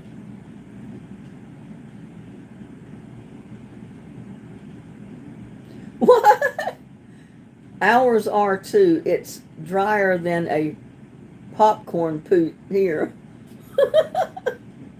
Oh my goodness. You still got an outhouse, Terry? I thought they outlawed those everywhere. You can't even have one where I'm from anymore. We used to have one years ago. My grandparents had one. Everybody back home used to have one. We had one until Dad finished building the house and got the bathroom and everything installed. But we used it for a good year before he got that all done. We didn't mind it a bit, only we hated to run out to the outhouse in the rain or the freezing cold or if there was snow on the ground.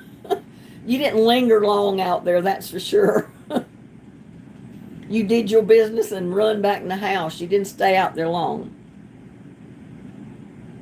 You didn't go out there and get well acquainted with it, that's for sure.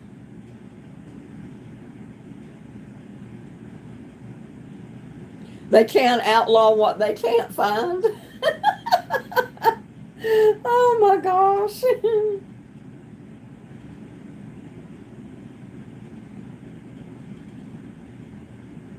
Well, I was concerned about my property back home because I know it won't perk the way it is right now, so you couldn't put in a septic, but you'd have to put dirt fill in to build the property up. And then if they put city water in anyway, it wouldn't matter. You could have a composting toilet. You wouldn't need a septic. And I looked up the rules and regulations in North Carolina in that area, and so far it's not against the law to have a composting toilet.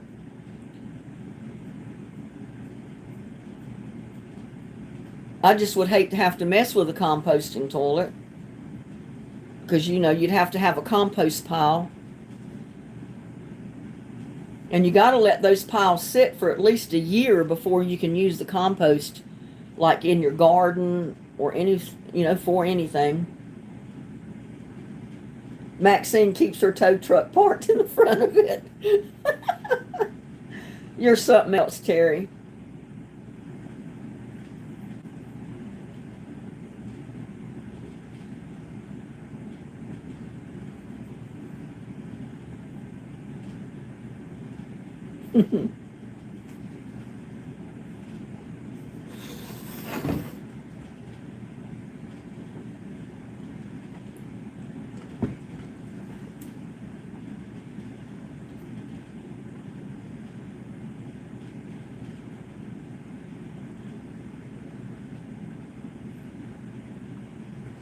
Well, I'll tell you, some people's septic systems they got now, even these new ones, I think they're just as well off to have an outdoor toilet.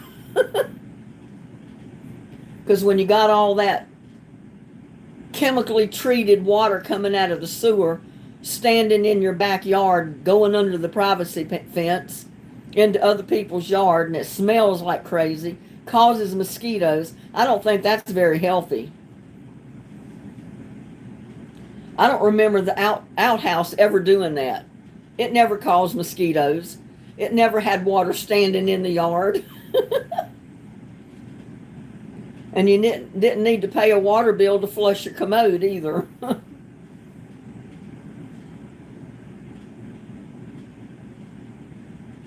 PVC glue for your freezer. Huh. I might try that petroleum jelly thing. I've got some of that. I've got Vaseline. That's what petroleum jelly is.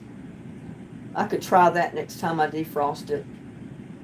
And it's ready to be defrosted again. I mean, I just did it a little over a week ago. But usually frost-free, the refrigerators that are not frost-free, they just about have to be defrosted in the summer every week, or at least once every 2 weeks. Yeah, I remember my daddy putting lime in the outhouse. Just dropping a handful down the hole. Took care of it. I've seen him drop some of that down the septic tank too.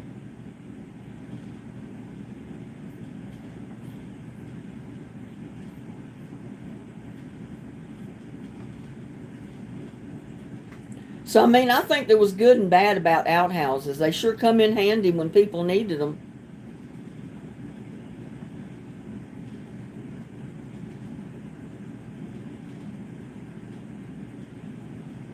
You know, they've outlawed or made it against the law to do so many things the old ways.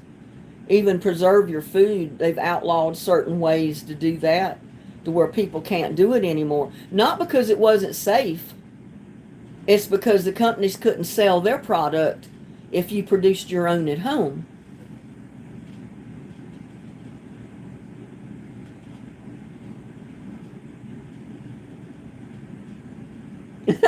Just can't ever get it in the right spot.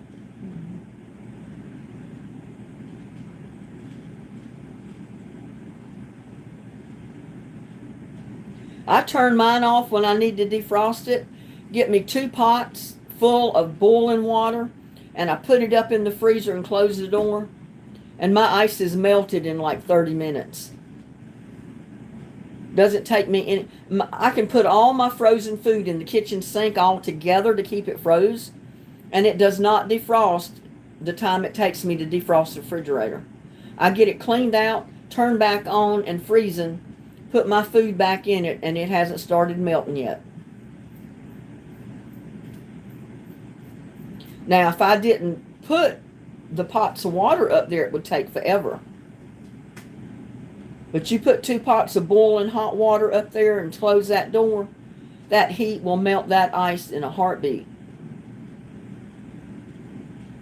I've tried every way under the sun, and the pots of boiling water works better and faster than hair dryers or anything else. And I don't want to unplug my refrigerator and leave it sit overnight because it's full of food. I don't want my refrigerator sitting there unplugged overnight.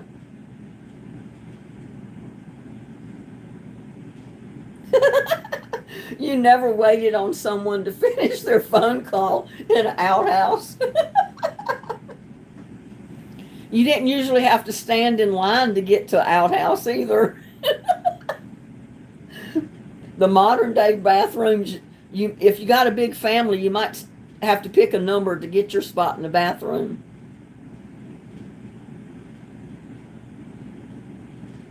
People in Kentucky have composting toilets, yeah. And I said, that is an option. I said, it's not a bad option. Because if they run city water on my property, you don't have to worry about water contamination, and you don't have to worry about putting down a septic system. All you got to do is put in a composting toilet, have a compost pile, get it a little ways away from your house, that's for sure.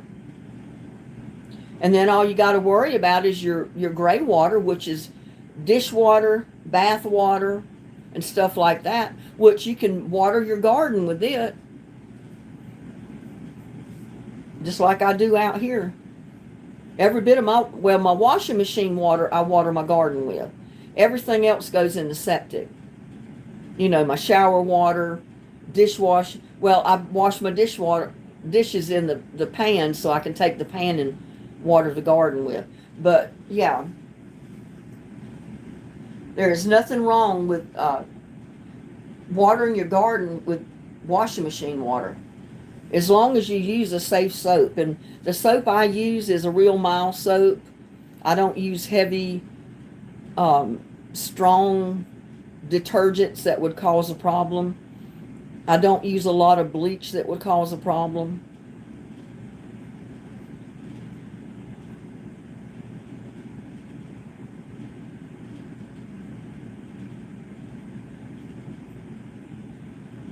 People in Alaska still have outhouses.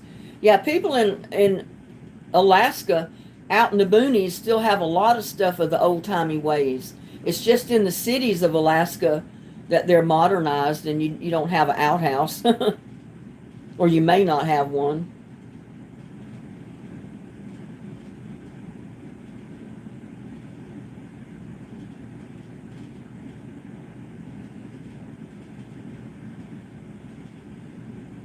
Yeah, wash water is good. And dishwater is great for my pepper plants and everything. Love the dishwater. You know, it usually has a little bit of food particles in it, a little bit of soap. The ants don't like the soap. But the soap I use is the Palmolive dish soap, and it doesn't hurt the plants at all. Now, I've tried Dawn, and it would kill my plants. If I watered my plants with Dawn dish soap, it killed them. I'll never use that.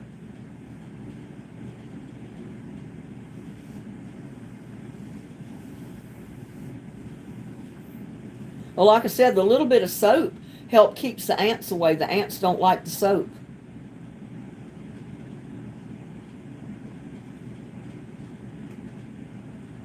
Really?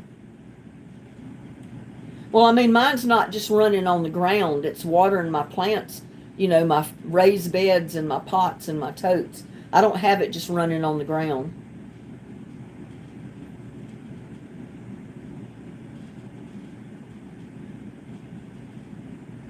I'd rather be watering my garden with that than to have these new aerobic systems that these new homes have when they're putting them on lots so small they can't use sprinklers, and they've got these drip lines just barely under the grass in their yard, and then it like has water standing. It causes mosquitoes and it smells bad. This one across the street, it had water standing around the septic all the time. It had it standing under the privacy fence. And the lady that had rented there, her mom said, yeah, and it smells bad. It causes mosquitoes. But there was too many people living in that house, taking showers, washing clothes every day, running the dishwasher 2 or 3 times a day, taking baths, 4 or 5 different baths every day. That runs a lot of water. Those systems are only going to handle so much water, and they got to go out. They can't stay in the tank, and it's going to end up in your yard. And if it's overabundance of water, you're going to have water standing in your yard.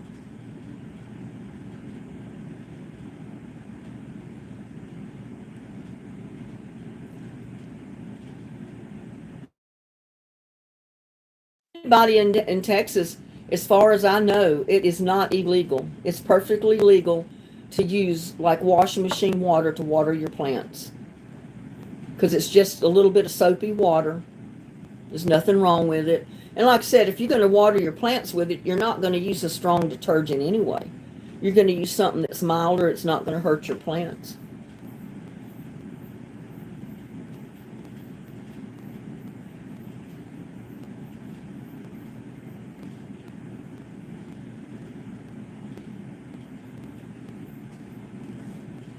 I know. I told the guy finally come yesterday to check the meter. He said, I was told that you wanted somebody to come out and check the meter. I said, well, I didn't call to get somebody to come out to check the meter. I called because my water bill went up to $102. I said, it's never been that high. I said, usually it's about $70, $80 a month. But I said it went up to $102 this month. And I looked everywhere for a leak. I can't find a leak. And he said when he checked the meter, it was not running. I mean, it was, there was no water coming through. So I don't have a leak anywhere. I said, maybe I did use that much water, but I can't see where I've almost doubled the water that I've used. Usually I use about $12 amount of water a month. It was $22 this time. And with their basic rate of $59 and some odd cents, their taxes, their service fees, and all these little additives charges they put to your bill, it was $102. My actual water usage was $22.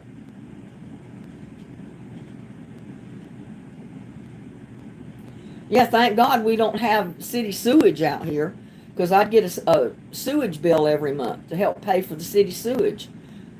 Everybody has to have their own tanks or sewage system here. And these lots are too small for everybody to have a septic on every single lot if you've got 4 or 5 people living in this great big house.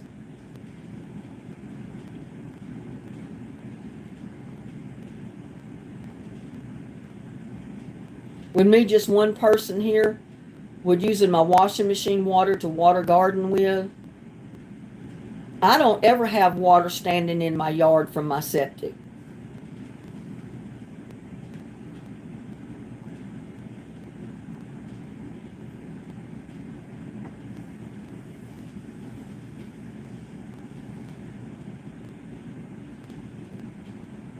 Yeah, if we had city sewage, it wouldn't matter that the houses were that close on a small lot because you don't have the sewage running out in your yard. It's going through the system. But we don't, and we never will have city sewer here. Yeah, exactly. But we don't have city sewer here, Kimberly. That's just strictly water bill, $102. And most people, I'm the one that uses the least amount of water.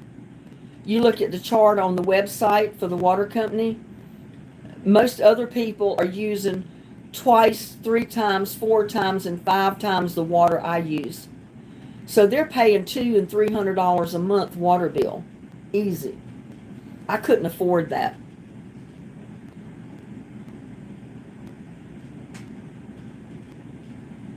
Yeah, thank God we don't have city sewage, and I've got a decent sewage system. I've got the old timey septic tank down here, and I've had to have it checked on a couple of times years ago, but it works fine now. I had the line clogged up going into the tank one time, and if I'd have known it was just the line clogged up, it would have saved me $150 because I thought it was the tank full, and I had it pumped, and it didn't need pumping.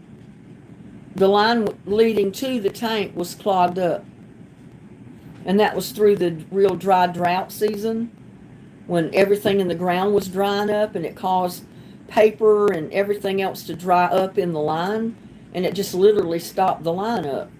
And I got a guy in here with one of those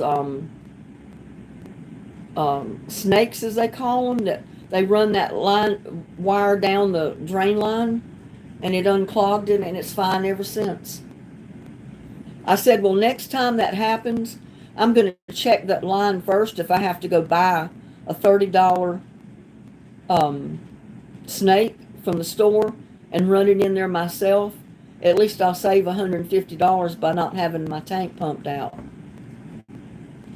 Because this time it cost me to have it pumped. Then I had to get another guy to come out here, pay him to run the line through. And he did, because there was no electrical hookup to plug in his machine out there, so he just had to run it in manually. And I could have done that. My bill was $69. I'm in town, and I am responsible for driveway to my house.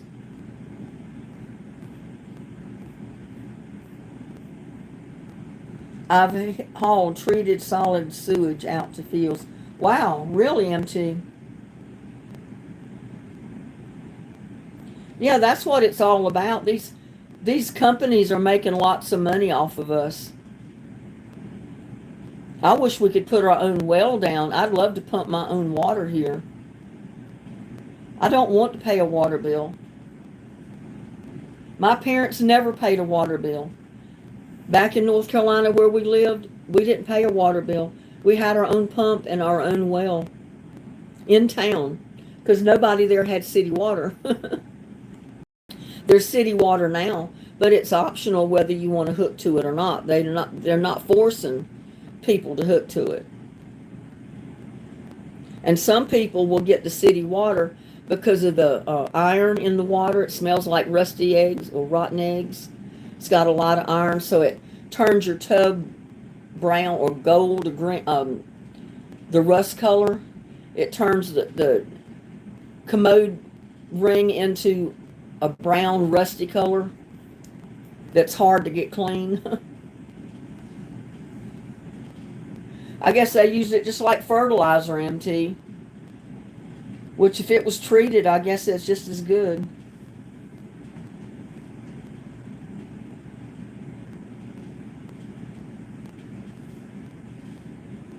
Well, we've been on here for 2 hours. I've got other things I need to do, so I guess I need to get off of here, y'all. You've probably got things to do as well. I got to get out and put some compost tea to some more plants, but that's going to be a little bit still. I'm not going to get out there right now to do it, but I got to eat some dinner. I'm getting hungry.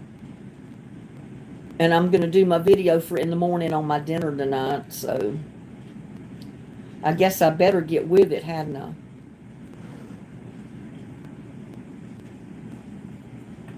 Yeah, all that sewage was good for fertilizer for those fields.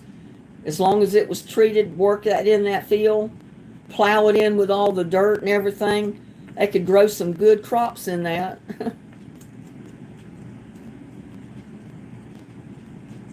Yeah, I'm used to like $59, $69 water bill, and then the rates did go up a little bit many years ago, and then I got used to paying $70, $80 a month water bill, and that wasn't too bad. But now $102 when the rate didn't go up, and I don't think I'm using any more water now than I was before. I'm still conserving on all the water I can conserve on, and I don't put that much water to my plants because I figure if you overwater them, it's just going to cook them in this hot sun the next day. The steam coming from the ground. Maxine likes my leopard shirt. Yeah, I hadn't worn it in a while. This is pretty old. I've had it for so many years, it's ridiculous. I've got all my clothes that I've had forever. I just kind of rotate around what I can wear still. I tell people I don't go shopping in a store. I go shopping in my closet. I got a lot of clothes hanging in my closets, but some of them I can't wear since I've gained a little weight. But I said, as soon as I get rid of them, I'll lose weight, and then I got to buy more clothes. So I hold on to them for a while. Well, anyway, I want to thank each and every one of you for coming in here to my live this evening. We've been on here two hours and going on 2 minutes. I appreciate each and every one of you taking the time to come in and listen to my crap, my bull, me running my mouth. But I hope some of you might have learned something or got a few tips from some of the stuff that I've told you. Some of you may not need any of it. I don't know. But it may have helped some people. But anyway, y'all, sleep tight. Don't let the bed bugs bite. Stay cool. Have a blessed day tomorrow. And I'll see you on the next one. Love all of you. Bye now.